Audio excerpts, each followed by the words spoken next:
good morning trainees and welcome each and every one of you. So my name is Hansel Sarmiento, your facilitator for Cookery and C2. Now before we proceed, let us pray first.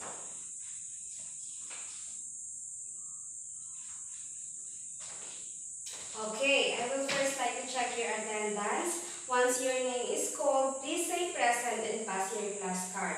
In that way, I will identify that you are enrolled in this qualification. Alright, so Miss Micah Ablanica. Okay, you're here. Please pass your class card. Thank you. Mr. Glenn Orieda. Okay, you're here. Please pass your class card, please. Okay, thank you. So now I will go ahead and administer the pre-assessment tool so that it can help me to schedule and prepare for your learning activities once we start our training proper. So I will administer first learning characteristic. This is to help us to know your learning style. So I'll give you 10 minutes to fill up this form. Please get one and pass. Alright, time's up. Please submit your learning characteristic form.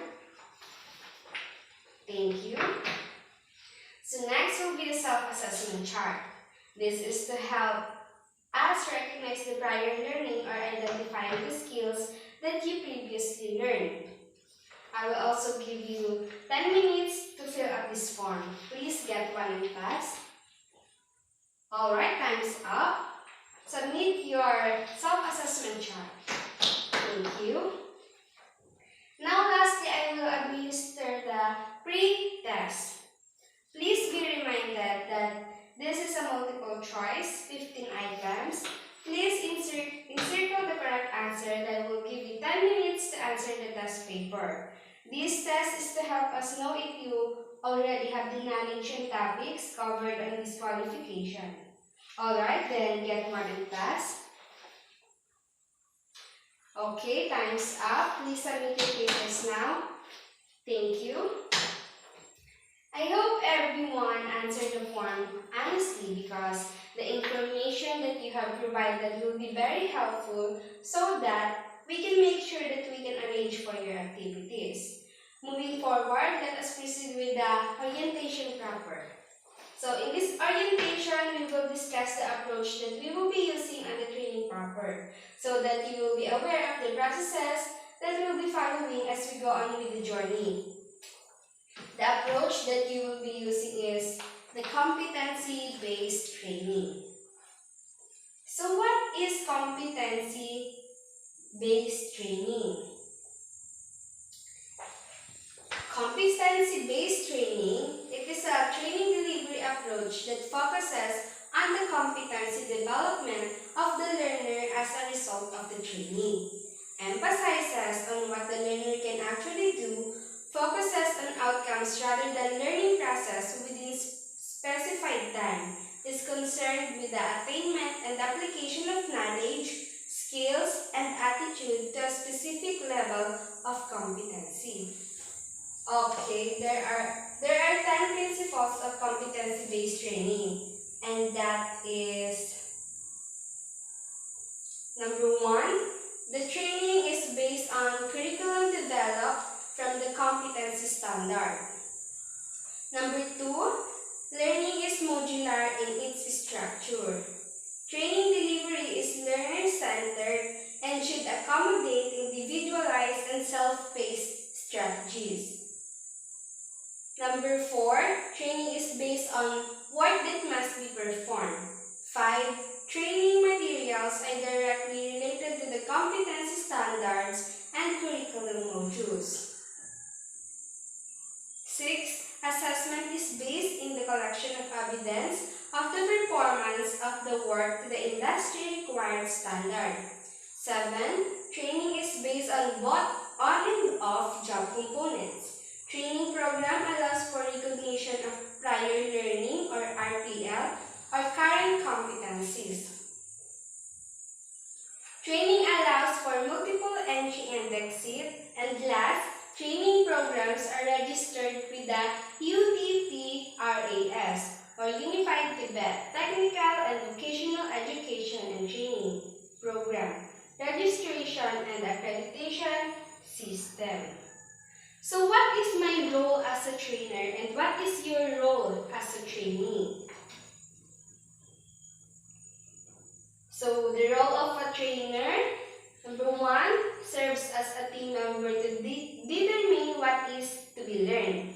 2, stimulates trainees' motivation. Manage learning a consultation rather than a provider of information, a facilitator of the learning. 4, diagnose and solves learning problems, evaluate students' achievement, and assist learners to obtain individualized rewards.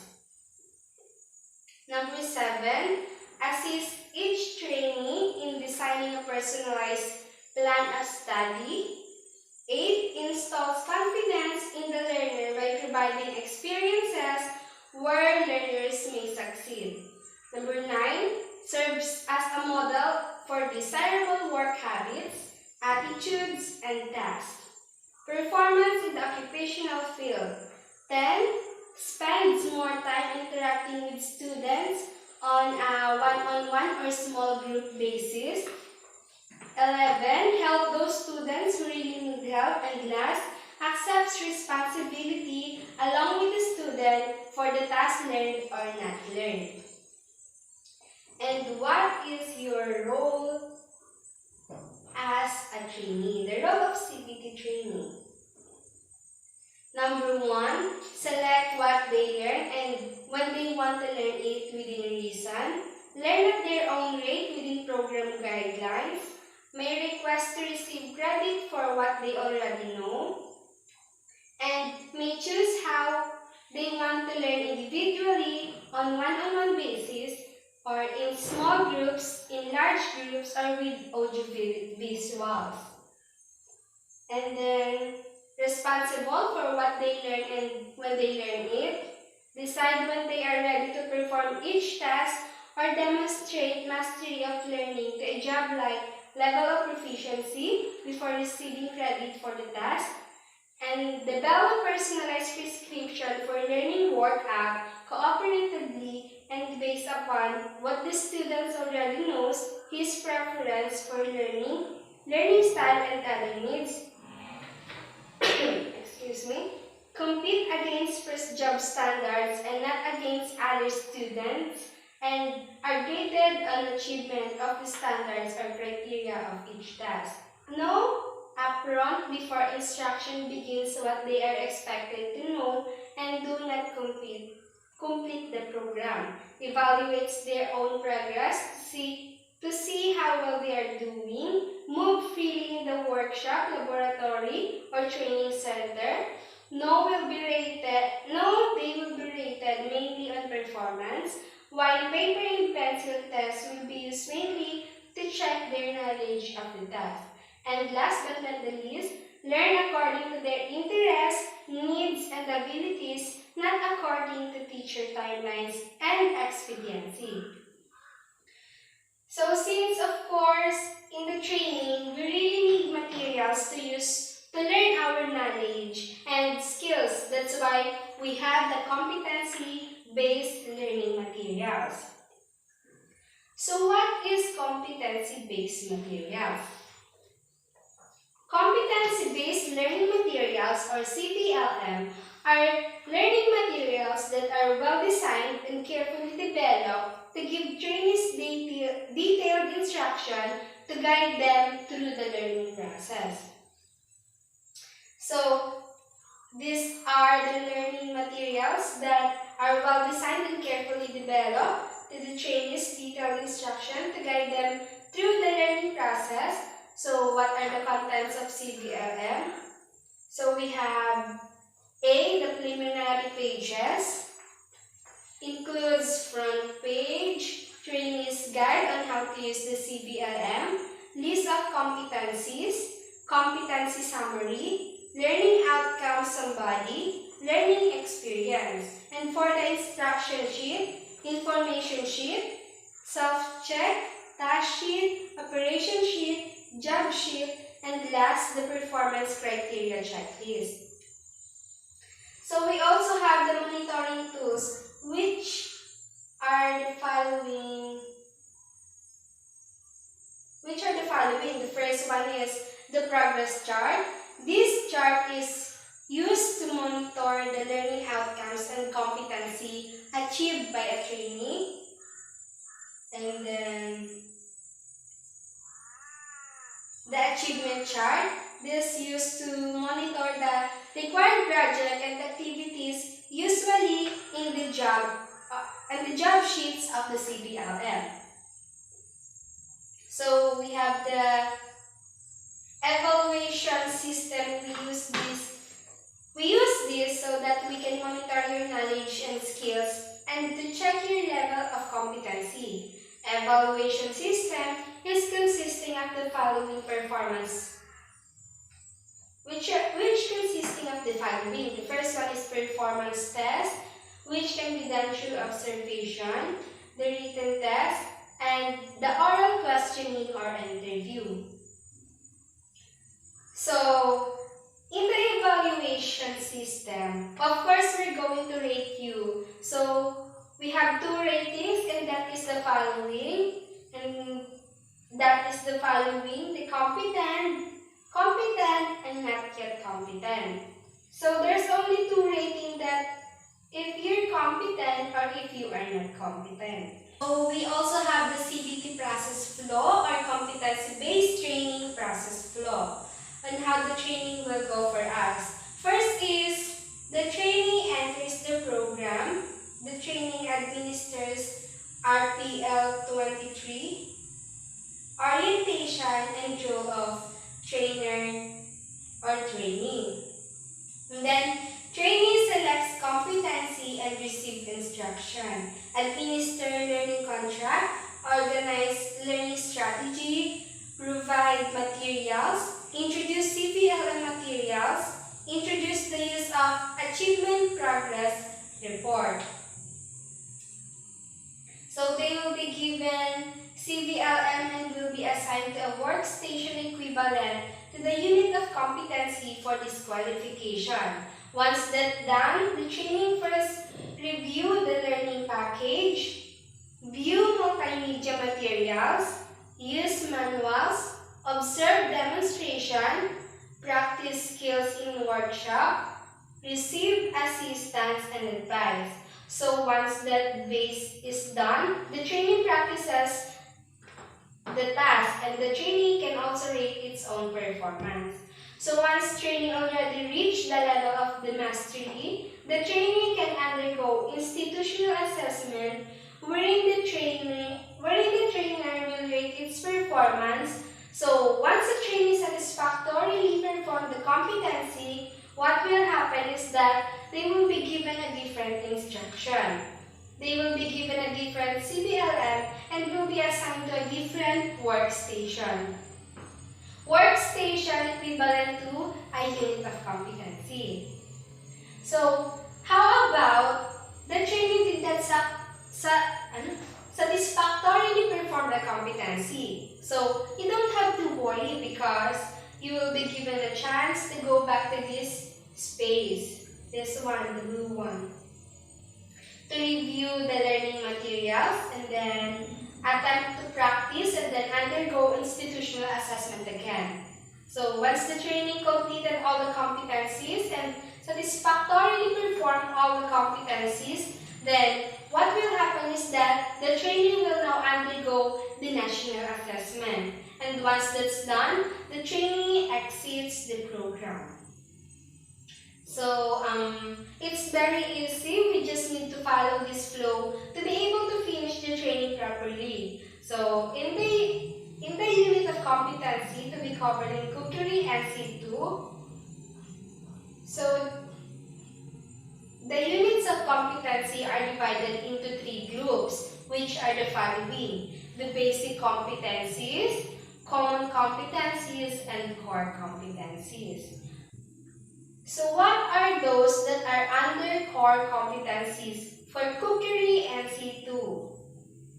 First is clean and maintain kitchen premises,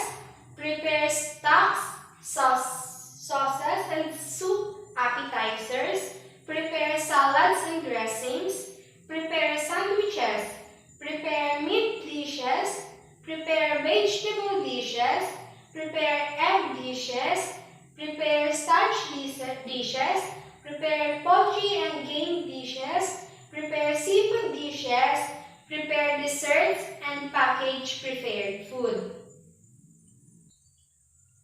So this is the illustration of what the assessment area would look like.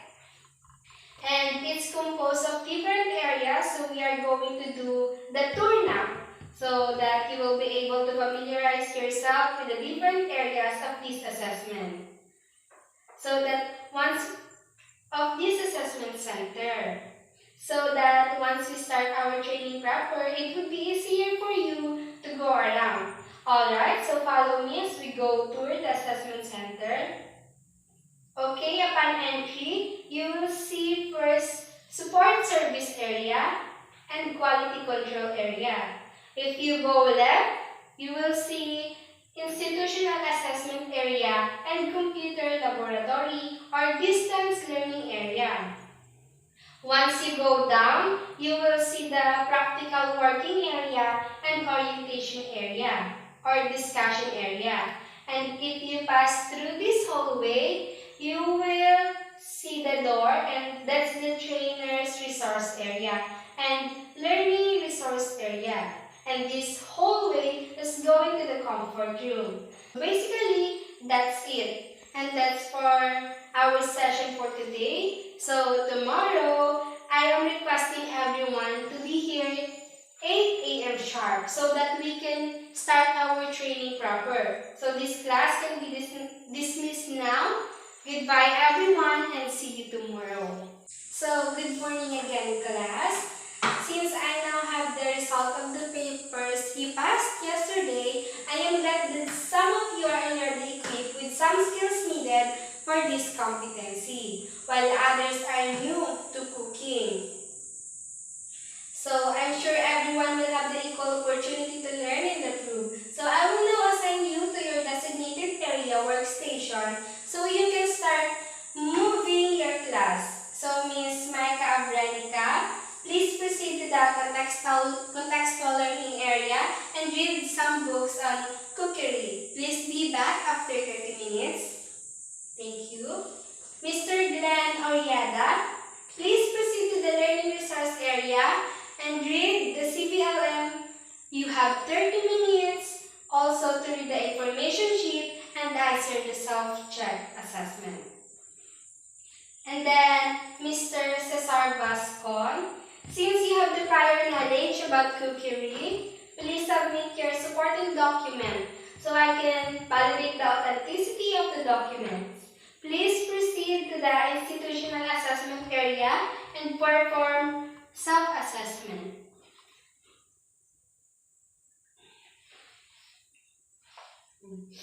Miss Micah Abrenica, it's good that you are learning a lot from the books and learning materials. Keep it up and don't hesitate to ask me if you have any questions or clarifications. And then, Mr. Glenn Ariada, I can see that you are doing well in understanding the information sheet. You can proceed to the self-check to measure your acquired knowledge and don't hesitate to ask me for your question or clarification. And Mr. Cesar Bascon, I am glad that you are already equipped with some skills needed for this competency. Please keep it up and don't hesitate to ask for assistance if needed. So I will now evaluate your performance and see your progress and achievements. Miss Micah Brenka, I will show you now the progress chart. I will check this area of competency since you have the introduction for cooking. And then Mr. Glenn Oriada, I will now check this area of competency since you have completed this area of competency. And Mr. Cesar Bascon, I will now check this area of competency since you have completed this area of competency. Okay, so we are done. Congratulations, and I am so proud to all of you that you will be able to finish this qualification. I will be distributing tomorrow the certificate of achievement of the unit of competency you performed today. And we will now end our session since it's 12 p.m. Goodbye everyone and see you again next time.